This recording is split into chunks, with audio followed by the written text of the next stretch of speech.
Tov Erev Tov Hashem Hashem Naaseh Venatzliach. On est ce soir le lundi, on est avec le Sod HaChashmal. On retourne un peu à l'étude traditionnelle. On est lundi 27 du mois de juillet, le Zayin, puisqu'on est déjà à la nuit du mois de Av.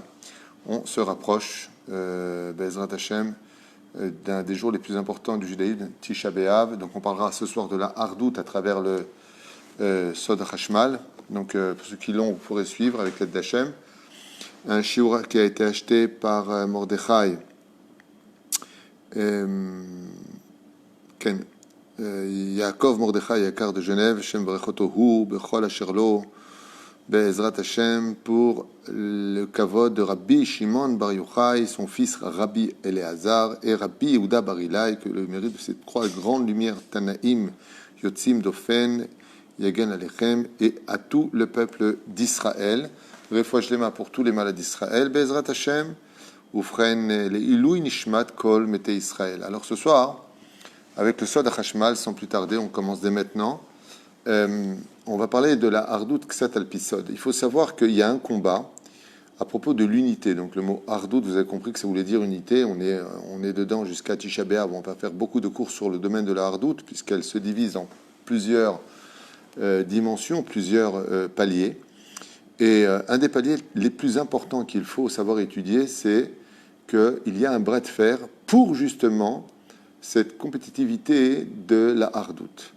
Les forces du bien dans le monde dans lequel nous sommes et nous vivons veulent la Hardout, se battent pour la Hardout, et toutes les mitzvot qui nous unissent sont des mitzvot qui sont reliés à la Hardout. C'est pour cela que nous avons intérêt à nous aimer tous les uns les autres, car comme on ne peut pas pratiquer les 613 mitzvot de la Torah, il y en a qui sont en Eretz Israël, il y en a qui sont en Chutz La'aretz, il y en a qui sont en Eretz Israël mais ils ne sont pas Kohen, et ils ne sont pas Lévi, et il y en a qui n'ont pas la possibilité de pouvoir accomplir certaines mitzvot par manque d'argent, d'autres qui peuvent le faire par ce qu'ils ont les moyens.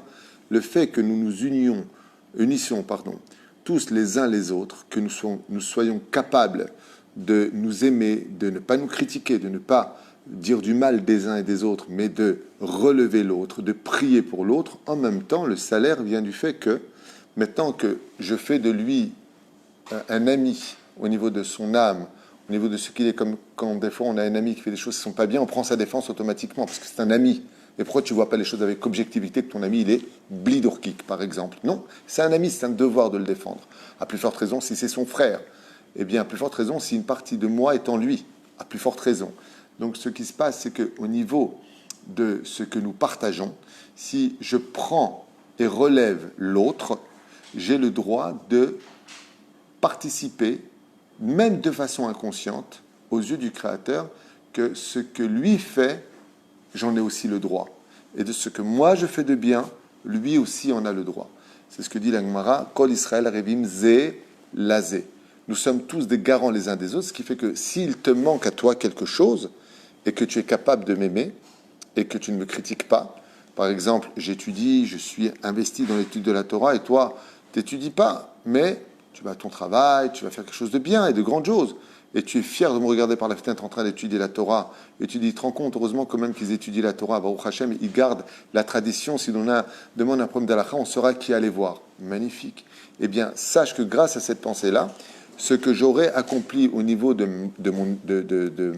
mon étude et de mes mitzvot, sans que tu le saches, les mitzvot, comme elles sont faites de feu, eh bien, les flammes se divisent sans rien perdre de leur teneur, et elles vont accompagner celui qui a eu un bon œil sur l'accomplissement d'une mitzvah faite. Ça, c'est la force de la Hardout, et c'est pour cela que toutes les mitzvot que nous avons nous unissent. Comme le Shabbat, c'est une fête de famille, on est unis, on invite les amis. Les Yom Tov, pareil, une fois de plus, on veut faire Pessah ensemble, Shavuot, Sukkot, et ça finit avec la Mimouna pour Pessah, Sukkot, tout le monde peut rentrer dans la Souka. C'est des fêtes qui cherchent à unir ce qu'on appelle les Shalosh Regalim, où on montait au Beth Amikdash pour bien montrer à Hachem qu'on n'était qu'un seul peuple et qu'on s'aimait tous les uns les autres. De façon globale, il faut savoir que toutes les mitzvot que nous faisons s'accompagnent d'un noussach, c'est-à-dire d'une petite prière.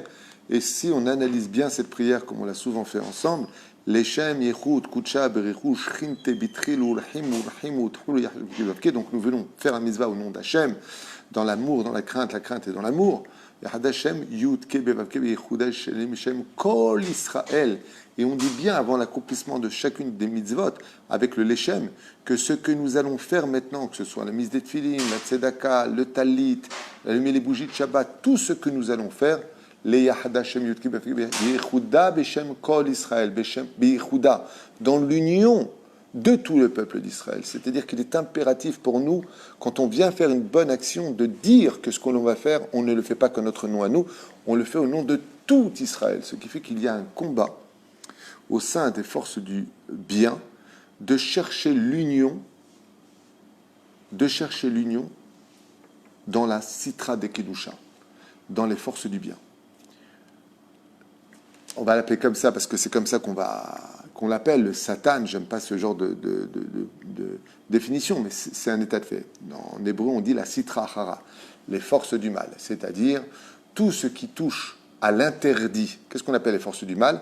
Tout ce qui crée des clipotes, c'est-à-dire des écrans qui nous aveuglent de la réalité spirituelle pour laquelle nous sommes sur Terre, elles mènent exactement le même combat, le même identique.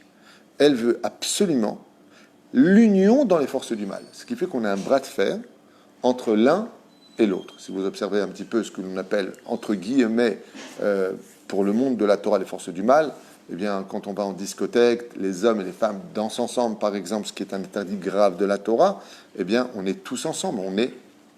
Là-bas, on est unis. Ce sont des lieux qui unissent. Les forces du mal veulent réunir quand il y a des concerts comme ça où il y a de la vulgarité qui est dite, ou des idées Hachem Ishmor antisociales qui sont prononcées, jalousie des riches, de racisme et autres, eh bien, ou alors des réunions sataniques, comme on le voit avec beaucoup de chanteurs rock'n'roll qui disaient eux-mêmes qu'ils appartenaient à des sectes, sataniques, c'est pas moi qui l'invente, et une foule de monde pas possible. Eh bien, comme on l'a vu avec le Baal Péor, le but du mal, c'est d'arriver lui aussi à une union de son côté. Ce qui fait que les exemples sont très nombreux, on ne va pas passer des heures à les faire, aussi bien pour le bien que pour le mal. Eh bien, nous, pour finir, la Beth Knesset, qui veut dire la maison de la réunion, les Knes en hébreu veut dire se réunir, s'assembler, la maison de l'assemblée. Donc on voit bien que quand Akadosh Baruch Hu nous demande de venir le rejoindre, eh bien, ça s'appelle la maison du rassemblement. Et donc, on verra que toutes les synagogues, de façon assez symbolique, il faut toujours monter des marches pour y accéder. Par contre, on restera dans l'exemple de la boîte de nuit. Eh bien, là aussi, c'est un lieu de réunion pour danser au nom du plaisir du corps et, entre guillemets, les interdits de la Torah. Parce que pour un non-juif, il n'y a rien de mal de danser en discothèque, je le comprends très bien.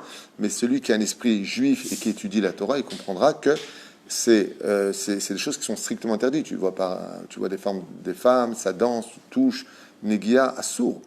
Et bizarrement, de façon symbolique dans le monde entier, quand on va dans une discothèque, vous verrez que les escaliers descendent. Ainsi donc, vous comprenez que quand on va chercher la Gdoucha, on s'élève, on monte des escaliers pour aller à la synagogue. Et quand on va dans les forces du mal, bizarrement, on descend des marches pour comprendre que nos pieds nous emmènent ou vers l'élévation ou vers la descente aux enfers. Les éperouches d'abord pour lesquels le combat est très important. Qu'est-ce que ça fait comme résultat? Eh bien, ça fait un résultat qui est facile à vérifier, on peut dire, puisque les Mikoubalim nous disent quand il y a une majorité dans le monde d'union pour le mal, c'est-à-dire que plus la force du mal s'est unie, et plus on verra les tzadikim souffrir. Plus on voit la force du bien grandir et s'unir, et bizarrement, ce sont ceux qui sont Rechaim qui souffrent. Donc, Tzadik Veralo, Racha Vetovlo, s'explique aussi quand on dit que le Tzadik c'est dur pour lui et le Racha il profite de ce monde, entre guillemets, ça vient d'une source en réalité qui est que quand les forces du mal l'emportent sur les forces du bien, ce sont les gens à l'échelle de l'unité dans les forces du bien qui payent leur souffrance. Pourquoi ils payent? Pourquoi cette injustice? Non, ce n'est pas une injustice.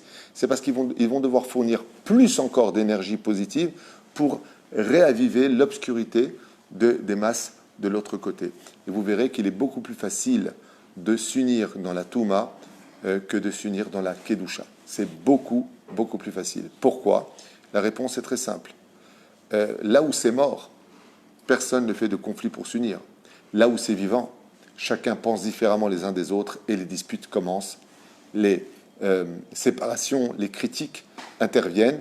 C'est pour ça qu'au cimetière, tout le monde est capable de s'unir, mais quand on a des rendez-vous à droite et à gauche pour des grandes réunions, que ce soit dans le domaine professionnel, familial, que ce soit dans le domaine justement de la Torah, eh bien, c'est pas évident d'être capable de s'unir parce que qui dit automatiquement force du bien, dit monde vivant, qui dit mort dans ce monde, qu'on appelle la Sitra Hara, eh bien, bizarrement, là-bas au cimetière, tout le monde est mort, donc tout le monde est tamé, donc il y a de la Touma, donc tout le monde s'entend très bien. Au cimetière, il n'y a pas de dispute. C'est pas vrai, il y en a, mais c'est un autre sujet. On va dans le tachlès des choses, au niveau symbolique, tout est mort, donc tout le monde s'entend. Là où il y a de la mort, on peut très facilement s'entendre. Là où il y a de la vie, c'est très difficile de s'entendre. C'est pour cela d'ailleurs que chacun fait un temple pour prier l'idéologie de son Dieu. Ça ne parle pas là-bas, mais dans les synagogues, comme c'est très vivant, les gens parlent parce que justement, ils sentent qu'ici, ça vit.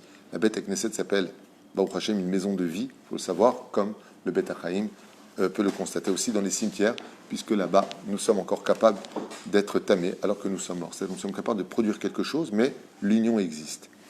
Ce serait dommage. Le Rabbi Nachman avait dit une phrase très sympathique. Il a dit, c'est bizarre que quand la Touma vient chercher quelqu'un, quand l'ange de la mort vient chercher quelqu'un, il n'y a plus de dispute. Vous avez remarqué ça? Toi, tu ne viens pas au mariage, toi, tu ne viens pas à la bar mitzvah, toi, tu ne viens pas ceci, cela. Quand il s'agit de force du bien, on n'aime pas recevoir les gens, on ne prend pas les gens. Mais quand une personne décède, Rabbi Nachman, il dit, ce qui est capable de faire la Touma, la Gdusha n'est pas capable de le faire. Quand quelqu'un est en deuil, ben, tout le monde vient le voir. On ne dit pas, non, toi, tu ne viens pas.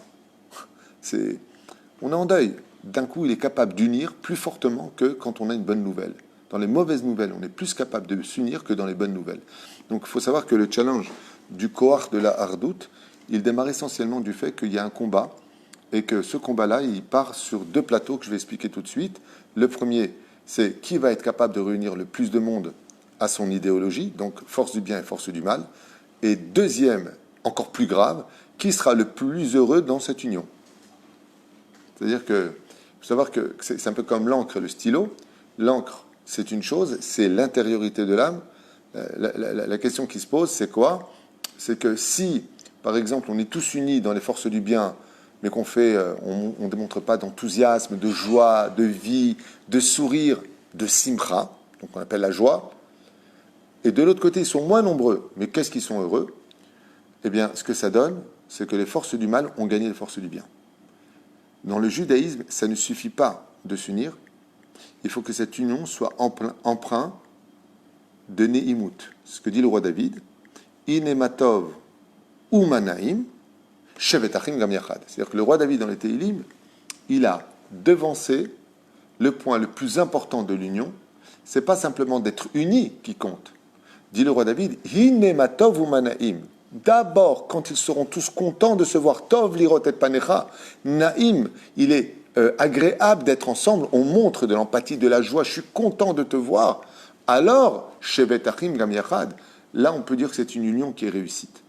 Mais, si on est tous ensemble, par exemple, dans un événement très important, on est tous ensemble pour une idéologie de construire, Bezrat Hashem, un bâtiment qui servira les intérêts du peuple d'Israël, mais qu'on ne le fait pas dans la joie, mais de l'autre côté, ils sont en train de monter un temple d'Avodazara, et là, ils vont le faire dans une joie. Imaginez qu'on ait la même quantité de personnes qui vont le faire. Où est-ce que ça va se jouer? Tout simplement sur comment on va donner cette tzedaka. Si Chaz Shalom, pour créer un temple d'idolâtrie, ou pour créer un lieu interdit selon toute moralité, et que les gens vont vite donner de l'argent de tout leur cœur, sans presser de le donner, et que de l'autre côté, on dit, voilà, Rabota, on va faire un monument très important, il y aura de la Torah, toutes les tendances, patati patata, et qu'on vient avec le pas lent, en disant, bon, ok, tu sais quoi, il n'y a pas de problème. Et on le voit comment le Yetzer Hara est fort. Quand tu prends un hôtel et qu'on te dit ça coûte 10 000 shekels, ouais, tu payes content, avec le sourire. D'accord? Et quand on te demande de faire un don, le mec va dire, bon, écoute, je vais te faire 2 000 shekels, c'est de l'argent, oh. L'hôtel, c'était juste pour dormir à la base. 10 000 shekels, t'as pas eu de problème. Donnez avec les boules. Non, c'est éclaté. Avec la piscine, les meufs, on a mangé le ventre. Je critique pas, j'explique juste comment on vit vraiment les choses quand on va au restaurant. Donne-moi l'addition, donne. Monsieur, il faut donner 10% sur les 380 shekels, plus 38 shekels. Pas de problème. Là, prenez de la carte. C'est bien de faire ça. Attention, je critique pas. C'est bien. C'est normal. On est humain, il faut qu'on sorte, il faut qu'on vive. Mais Quand on vient te demander d'aider un pauvre, par exemple une famille qui est à la porte ou une personne enterrée qui n'a pas d'argent, non, non, prends ma carte, prends, rajoute. On ne sait jamais s'il manque. Pour une plaque. Pourquoi tu ne fais pas la même chose? Prends le même sroum, la même somme, mets-la de l'autre côté. C'est là qu'on est jugé. Ça veut dire que Kadosh Baruch Hu, il te dit, tu sais ce qui ne va pas. Quand il s'agit de faire les forces du mal, le Yetzer Hara va tout faire pour que tu le fasses de tout ton cœur, de toute ton âme, de tous tes moyens. Vas-y. Et quand il s'agit de la Torah, il va essayer que même dans cette union-là, rien n'aboutisse. Et c'est le remède qui est fait sur le Beth Amikdash. Pourquoi le temple a été détruit, le premier temple? Chazal, ils disent parce qu'on n'est pas d'enthousiasme dans l'étude de la Torah. Il y avait la Vodazara, il y avait des problèmes. Seulement, Amalek, le mal, nous a refroidis. Korecha Baderer, Chazal, ils disent que toutes les forces du mal, quand elles s'attaquent aux forces du bien, elles ne vont pas spécialement s'inquiéter qu'il y ait des mahloquettes entre nous. Elles vont surtout s'inquiéter que si on vient faire les mitzvot, il n'y ait pas de joie à l'intérieur. Ça veut dire qu'on va créer des corps sans âme. Et par contre, ce que veut au maximum dans les forces du mal, la Sitra Hara, les forces du mal, ce qu'elle demande le plus, ben c'est que si tu vas à Ibiza pour aller voir des gonzesses et danser toute la nuit et boire de l'alcool et rigoler pour rien, perdre une énergie, tuer ton temps pour des choses comme ça, mais il va falloir que tu le fasses bekef, parce que ta teshuva ne sera valable que quand tu seras capable de donner cette même joie dans les forces du bien. Alors la teshuva est faite. C'est pour ça que, à propos de la teshuva, nous qui arrivons très rapidement à grands pas vers le mois d'Elul, il faut savoir que de faire teshuva, c'est pas simplement regretter ce que l'on a fait, revenir sur le bon chemin et abandonner la faute et le dire à Hachem. C'est pas que ça.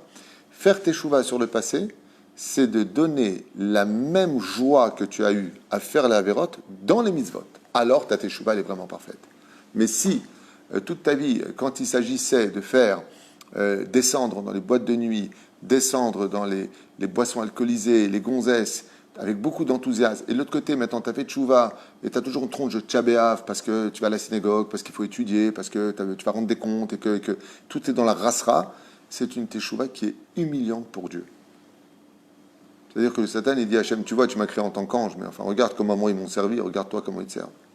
Et là, le créateur du monde, Bamash, il est blessé par rapport à cette situation où lui nous donne que de l'amour avec enthousiasme et il nous protège constamment et il nous relève de nos cendres pour nous donner un pays et il veille sur chacun de nous malgré toutes les difficultés, les accusations qui ne cessent de s'accumuler des fois par notre conduite devant le trône divin, à que je roule toujours avec enthousiasme, il nous protège.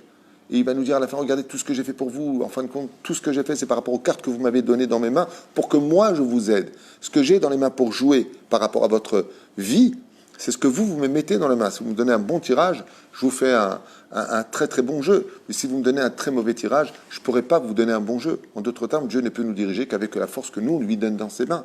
Et cette force change les cartes quand on est capable de faire la Torah et les mitzvot dans la joie. C'est pour cela que la Torah insiste beaucoup pour nous dire que la majeure partie des malheurs que nous avons dans nos vies vient du fait qu'on se plaint tout le temps, qu'on n'est jamais content de rien, que ça nous saoule, que tout nous saoule, qu'on en a marre de tout.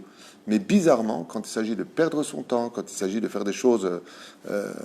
d'ailleurs, je vais vous dire quelque chose de très dur, sans faire d'accusation. Mais tu as la femme qui a le kissouille, tchabéave, puis elle en a marre, elle enlève son kissouille, d'un coup tu la vois, elle marche. Comme ça, j'ai rencontré une fille... il n'y a pas tellement longtemps qui avait le kissouille avec très tsanois comme ça, et très pudique. Je la juge pas, hein, j'explique. Hein. Et je l'ai toujours vue triste. Toujours comme ça. Hein.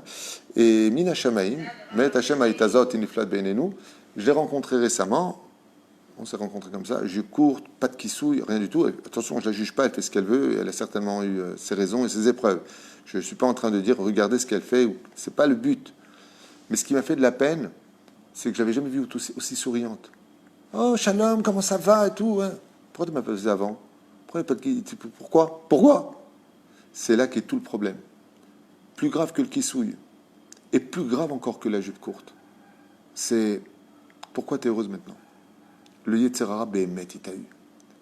Il t'a pas eu simplement sur le fait que tu aies retiré la Torah et la mitzvot de toi. Certainement dans ton cœur, tu aimes Dieu, tu reviendras. Chaque juif, Baruch Hashem, on a un libre arbitre qui est très fort, qui est très puissant. Mais, ok, t'es descendu de la Torah, c'est trop dur pour toi, personne n'a jugé. Mais à ce point-là, tu montres une joie incroyable d'avoir retiré le hol des mitzvot. Ça, c'est très grave. Ça, c'est beaucoup plus qu'une teshuva qu'il faudra faire pour récupérer ça. Parce que Akadosh Baruch Hu, il te dit, tu sais quoi? Tu as choisi le bien, tu as connu le bien, pardon, tu as connu le mal. Et là, tu dis ouvertement, je préfère le mal. Je dis, pas du tout, pourquoi tu juges? Quel rapport? Ben, je me sentais pas moi, je veux qu'il tombe, et puis j'ai subi assez d'épreuves dans ma vie, puis je veux pas qu'on me juge. La question n'est pas là. Tu as raison. Vis ta vie. Là où ça fait mal, c'est pas dans cette descente, parce que des fois on descend pour mieux remonter. Alors où ça fait mal? Ça fait mal que Dieu il fait une comparaison. Le Satan il dit regarde. Le kissouille, la tsniout, la jupe longue, regarde la tronche. Tchabéav toute la journée. Ezrat Hashem, Imerta Hashem. D'un coup, youhou! Comment ça va? Baruch Hashem, en plus, Baruch Hashem, tout bien, je m'éclate. Je me sens vraiment bien avec Pitam et Ramsès, à l'air et tout, bien, nickel. Là, le Satan, il... C'est pour ça que quand on parle de la hardout au niveau du shoresh, nous explique les Mekoubalim, c'est un cours très profond ce que vous êtes en train d'entendre, beaucoup plus profond que ce que vous pouvez imaginer, je vous l'affirme. C'est la racine de la hardout. C'est que la hardout, elle doit partir d'un sentiment d'amour et de joie. Alors la hardout commence à se consolider. Mais si Chaz Veshalom, on arrive à s'unir, alors qu'on n'est pas capable de donner cet amour pour Hachem, Ve'afta et Hachem, Ve'samarta et Hachem, Ve'samarta becha vaïta ach sameach. Combien la Torah nous demande d'être heureux, combien la Torah nous demande de nous réveiller le sentiment de mieux servir Hachem par l'étude, car quand tu sais pourquoi tu fais les mitzvot, ça te donne des raisons d'agir encore mieux, même si tu n'as pas besoin de connaître le ta'am, la raison réelle.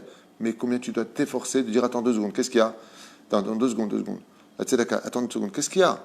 Et je sais pas, je la donne comme ça machinalement. Il dit alors qu'est-ce que tu veux? Attends que j'accroche un sourire. Dieu te dit merci. Là tu vas créer une hardout parce que le sourire, la joie, c'est un soleil. Et ce soleil, quand il est là pour toi, il est là pour tous les autres juifs. Le fait de pratiquer la Torah et les mitzvot, on le voit avec le Rabbi Lubavitch, on l'a vu avec le Rav Ovadia Yosef, le Rav Shteiman, tous les grands de la Torah. Chaque fois que tu allais les voir, tu revenais, tu étais bien. Des fois, rien que tu voyais son visage, Rabbi Nachman dit rien que tu vois le visage du tzaddik. Mais pourquoi? Parce que c'est un homme qui accomplit tellement la Torah et les mitzvot dans la joie que son énergie, c'est pas qu'elle fait disparaître ton obscurité, c'est qu'elle fait présence d'une telle lumière que ton obscurité n'est plus d'actualité. Et ça, c'est le summum de la hardout. Et vous verrez, Bezrat Hashem, quand il y aura le Beth Amikdash, il y aura une telle joie au sein du peuple d'Israël, un tel engouement de monter au Beth Amikdash, qu'on ne pleura qu'une seule chose. Qu'est-ce qu'on a été bête de ne pas être unis avant dans la joie de l'être. Entrer à la Beth Knesset avec le sourire. Entrer à la maison, Baruch Hashem, Dieu t'a donné une maison à toi, des enfants. Je sais que je me répète, mais c'est pas grave. Tu es sa mère. Tu es sa mère. Pourquoi? Pour mieux vivre. Sarah et Menou allaient à Shalom quand elle allait dormir. Pourtant, ils étaient seuls, Abraham et Sarah, à lutter contre le monde entier. Abraham et Ver, à Évry, ils étaient de l'autre côté. Ouais. Chazal, ils disent, quand elle allait dormir, épuisée de sa journée, elle était heureuse de dormir. Elle ne faisait pas Bitul Zman. Pourquoi? Elle dit, je dors pour mieux me réveiller pour servir Hachem. Le matin, quand elle se réveille, Modani, Fanecha, c'est pas, oh, j'ai dormi 2 heures seulement, ça me saoule, je suis fatigué, j'en ai marre. J'ai 98 ans, j'ai 99 ans. Encore une journée de mitzvot. Ah, qu'est-ce que je peux faire aujourd'hui pour mon peuple? Qu'est-ce que je peux faire? Allez, encore une journée. Au lieu de la passer à grogner, Dieu, on la passe à kiffer, à s'aimer, à donner, à construire, à marquer notre empreinte dans l'histoire. Eh bien, c'est exactement ce que veut le bien. Et c'est exactement le même combat que veut le mal. Vive la hardout, chacun tire sur sa corde, mais cette corde est tenue dans les mains de celui qui donnera le plus d'effervescence, de joie, de compassion sur l'accomplissement de cette hardout. Parce que si on n'a pas ça, alors c'est une hardout qui peut très vite finir à une session, une guerre, un péroute qu'on appelle le péroute des clipotes. Et c'est pour cela que pour pouvoir y arriver, il va falloir lutter contre ce Amalek en nous, qui n'a que pour seul but, Amalek, c'est pas de nous empêcher de faire la Torah et les mitzvot. Amalek ne veut pas nous empêcher de faire la Torah et les mitzvot. Amalek, ce qu'il veut, c'est qu'on la pratique sans ressentir quoi que ce soit, sans joie, sans enthousiasme. Et c'est pour cela que nous avons les korbanot qui, eux, se font dans la joie. Tzavet ben Israël, Zirouz, empresse-toi de courir vers le Beth Knesset. Si on est capable de vivre cela, si on est capable de vivre les événements avec enthousiasme, alors sachez que nous sommes en train de créer le filet qui maintiendra la hardoute au sein du peuple d'Israël, parce que quand on est vraiment heureux, quand on est vraiment avec Hachem, alors sachez que le cadeau, c'est de ne voir que les qualités de notre peuple, sans plus être capable de voir le moindre défaut parmi eux. C'est ce que dit Hachem. C'est un peuple pur qui n'a pas de faute. Mais comment, Hachem, tu ne vois pas ce que nous, on voit? Réponse d'Hachem. Je suis tellement heureux de vous avoir créé que je n'arrive pas à voir vos défauts. Vous savez qui est capable de ça? La maman avec son fils. Quand son fils, qui vient de naître, ne cesse de pleurer la nuit, il lui casse les pieds, et quand son fils, il a grandi, qu'il a 9 ans et qu'il fait des bêtises, tu lui dis, dis-moi, ton fils, c'est lui qui a cassé le carreau. Qu'est-ce qu'il a? Il n'a pas cassé le carreau. Qui t'a dit que c'était lui? Tu as des preuves? Tu veux que je te dise qu'il a fait le tien? Pourquoi tu défends ton fils? Parce que je l'aime. Parce que quand on aime quelqu'un, on ne voit pas les défauts. Quand on aime quelqu'un, quand on a passé des bons moments avec lui, on prend sa défense. C'est pareil avec la fiancée et le fiancé. Quand elle a Kala, elle lui dit, mais attends, ton mari, t'es sûr qu'il est, ton futur mari, t'es sûr qu'il est? Elle lui trouve que des qualités. Lama. Parce qu'elle est heureuse avec lui, parce qu'elle l'aime. Le jour où on arrivera à comprendre cette base, Baruch Hu, Baruch Shemu, de ce que l'on appelle Koach HaAchdout, ça s'appelle Koach HaAchdout. Maintenant, c'est Koach HaAchdout, pas Ardout. La force de l'union. Il faut d'abord créer la force, et sur cette force, créer l'union, car l'union fait la force. Baruch Adonai Leolam, Amen, Amen. Comment on arrive à cette joie alors? Alors, comment on arrive à cette joie? C'est une excellente question à laquelle j'ai déjà répondu. Quand on vient et qu'on te demande de faire une mitzvah, que tu ne comprends pas vraiment le ta'am, ben, la première règle qu'on t'apprend, c'est que plus tu vas faire la mitzvah, et plus la mitzvah va t'aimer. En t'aimant, comme on dit, le cœur est un miroir. Tu vas finir par aimer cette mitzvah sans raison, seulement. Tu vas atteindre qu'un petit degré d'amour malgré tout. Ça veut dire, tu vas faire les choses machinalement. Comment est-ce qu'on arrive vraiment à aimer? Quand on apprend le ta'am à mitzvah. C'est-à-dire que quand tu commences à prendre des livres, ou que tu poses la question, par exemple, pourquoi est-ce qu'on met 2 pièces tous les matins et 1 pièce? C'est dur d'aimer une mitzvah pareille. 2 pièces, 1 pièce tous les matins depuis 2000 ans. Lama. Et qu'on t'explique qu'en réalité, on est en train de réparer les 2 larmes de Esav qui sont tombées le jour où son frère a pris la Bechora, lui a pris le droit d'aînesse. Et qu'il a laissé une larme collée qu'il a tenue et maintenue comme pour se venger jusqu'à la fin des temps. Pour atténuer ces 2 larmes, on met 2 pièces et 1 pièce. Ça prend une autre dimension quand tu les mets tous les matins. Ça s'appelle le ta'am à mitzvot. Manger, c'est bon, mais si tu perds le goût, tu sais que ça te nourrit, que ça te sauve la vie. Parce que si tu ne manges pas, tu meurs. Mais si tu goûtes à cette Torah, pourquoi nous avons tellement de livres, grâce à Dieu? Pour expliquer le pourquoi des choses.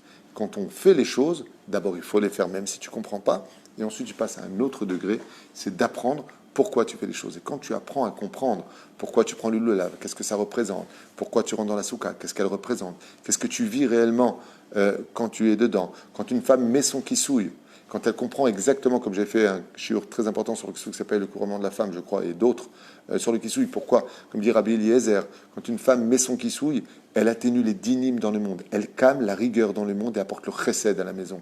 Donc quand on voit tout ça, quand on commence à comprendre, Ben Shraï dit que le kissou chez la femme protège la femme de l'Aïnara, par exemple, d'autres explications, et qu'on voit que c'est relié à quoi? À des portes spirituelles qu'on ne comprend pas. C'est pour ça que le mot porte se dit sha'ar, et que le cheveu s'écrit exactement de la même façon, se'ar. Pourquoi l'un est dans l'autre? Parce que les cheveux représentent l'orgueil et les dynimes, donc il faut les recouvrir. Ainsi donc, on aide Dieu à plus dévoiler la Shekhinah. Plus les femmes se couvrent, plus Dieu se dévoile.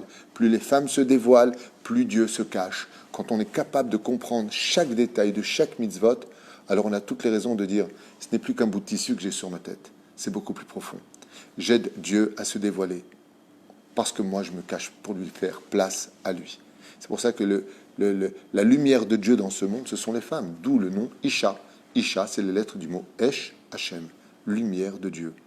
Et cette lumière, pour pouvoir la garder sans qu'elle s'éteigne, il va falloir la déposer dans un étui. C'est pour ça que la femme se couvre, entre autres, il y a beaucoup d'autres raisons, énormément de raisons.